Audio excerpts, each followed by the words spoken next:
Jeshi la Ulinzi la Wananchi wa Tanzania linautaarifu umma wa Watanzania kuwa linaendelea kufuatilia kwa karibu na kutathmini hali ya ulinzi na usalama nchini katika kipindi hiki cha kuelekea uchaguzi mkuu unaotarajia kufanyika tarehe 28 na tarehe 29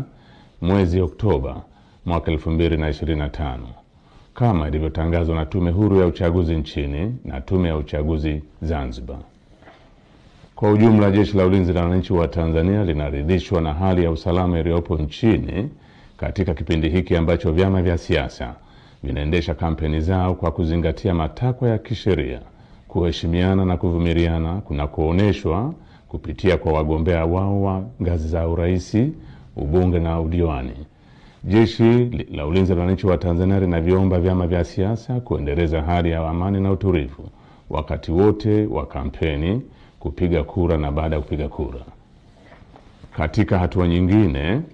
Jeshi la Ulinzi la Wananchi wa Tanzania linalipongeza Jeshi la Polisi na vyombo vingine vya usalama kwa jinsi vinavyoendelea kusimamia hali ya usalama katika kipindi hiki cha kuelekea uchaguzi mkuu.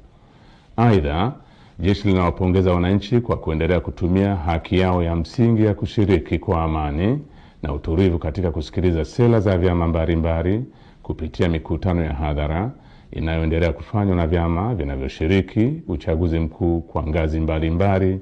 ili kuwachagua viongozi watakaowaletea maendeleo.